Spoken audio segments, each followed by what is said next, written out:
In today's video, I will be discussing why your brand sucks. And yes, I said sucks because somebody needs to tell you the truth, and I'm going to be the person to tell you the truth.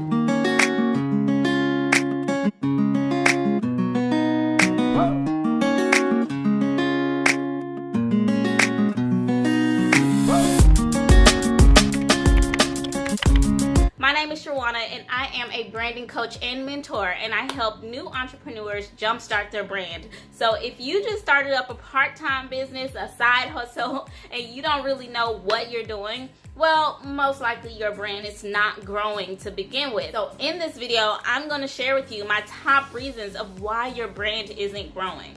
Let's go ahead and dive right in. Reason number one is you don't have a target audience. And you're like, what? Everybody's my audience. Wrong. Everybody is not your audience. Everybody is not interested in your service or your product. And so you have to find the people that are interested. You have to look for the people who are already looking for you. You are a problem solver. That is what you do. And so you find the people with the problem and you offer the solution. And so the easiest way to do this is to come up with the niche, which is actually the next reason, but I'm going to just kind of bring it in early here, is to come up with a niche, a specialty, something that you do that other people don't do. Or it might be something that other people do, but you are just the expert at it and you drill in on that one thing. So let's just say that you are a personal shopper, fashion designer, or something along those lines. And your specialty is helping people come up with outfits with the clothes that are already in their closet. Now you will have people to target. There are people out there that are looking to specifically make new outfits with the stuff they already have. And to scale it down a little bit more, instead of a target audience, start looking at your ideal client.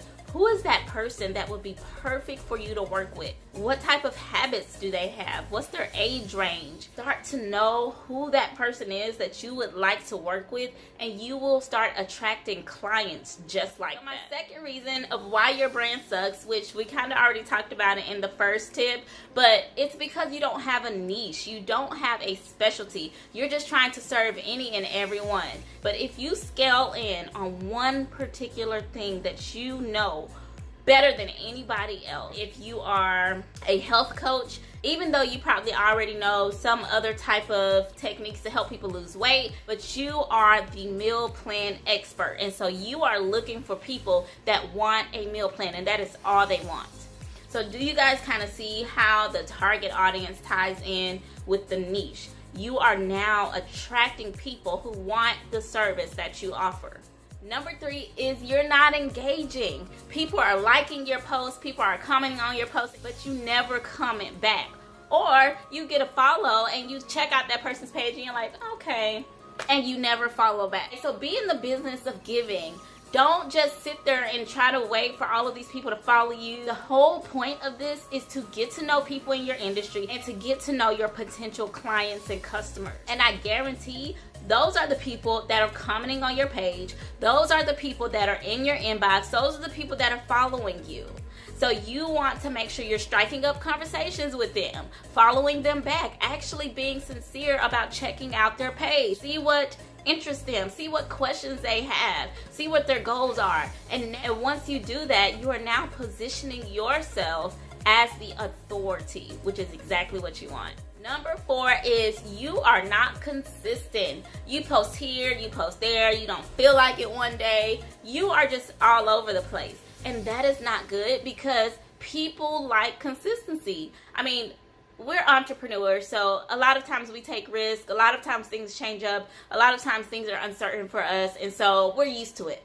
But everybody else is not used to it. They get scared when things start changing. So you have to be consistent. Post regularly. If you're on Instagram, you need to be at least posting 1 to 3 times a day. If you're on Facebook, post at least 3 to 4. Post at least 5 times, once every day throughout the week. Just be consistent on how you're going to post, especially if you're on YouTube. Pick a day of the week and stick to it. If you're not going to post on that day, tell people, hey, I'm so sorry I'm not able to post on this day. Why? Because you are showing that you care about your followers. You're showing that you're loyal. You're showing that you're consistent. You're letting people know that they can trust you. And that is exactly what you want, because when people can trust you, they are now most likely going to buy from you. Number 5 is you're not adding value.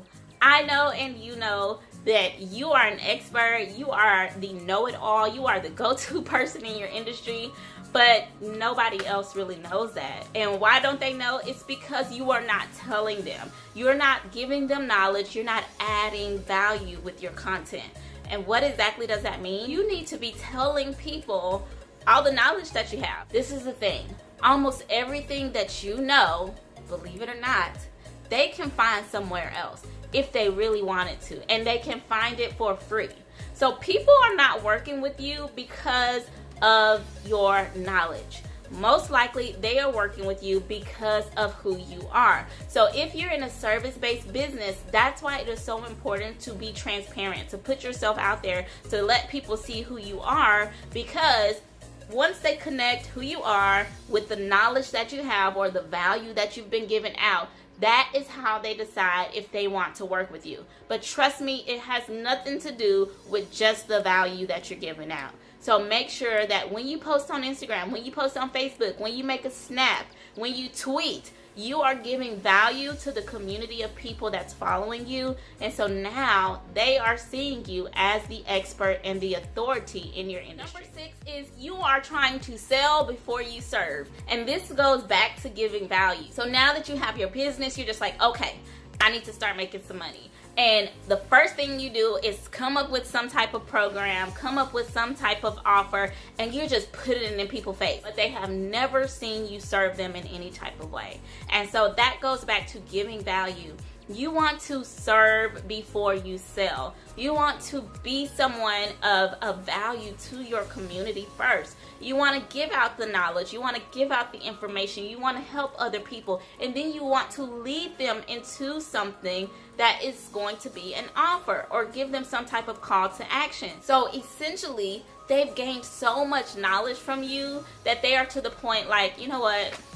This person is great. I really want to work with them. I not only know that they have the knowledge, but they are just a really great person. Look at how much they've helped me already.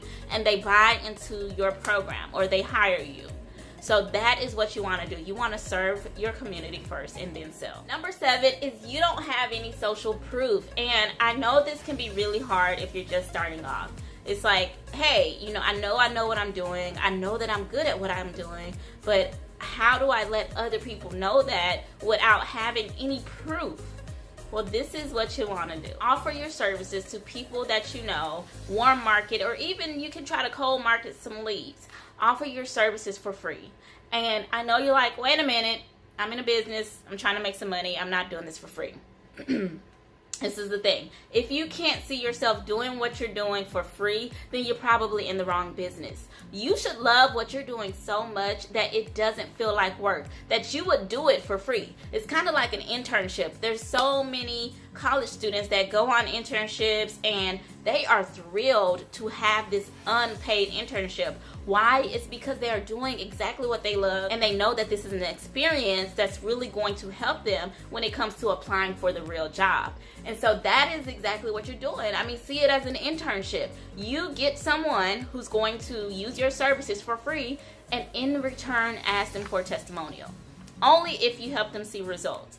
Be that confident. Guarantee them that I'm going to help you see results. I am going to get you from point A to point B, and all I want from you is a testimonial saying how I was able to help you see results. Once you do that, there you go.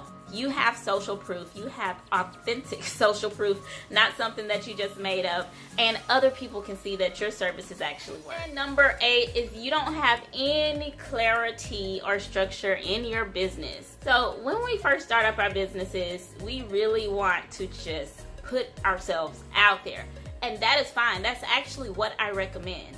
But as you go along, what you should be doing is creating a system.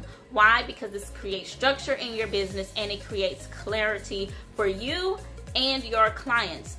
What that means is that you are going to be very organized. If you are not organized, you are not going to be able to run a successful business. If you are not clear on the type of program you want to run, on the type of clients you want to work with, on the type of products you want to sell, then you are not going to be successful. So take a day to just get clear.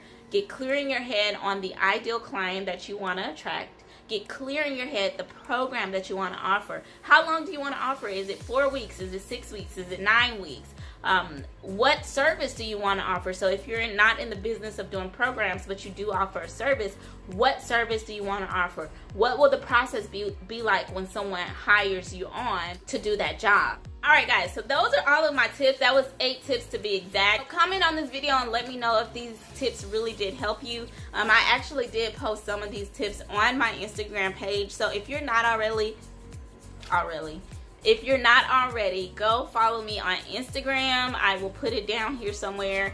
And I post these type of tips on my Instagram all the time. Well, I'm starting to. I did my first one the other day. It worked out really good. So I'm going to post those type of tips all the time. So check me out on Instagram. Also, subscribe to the YouTube channel if you haven't already. I post every single Monday. And yeah, that's it. Share the video if you liked it. I will see you guys next week. Bye.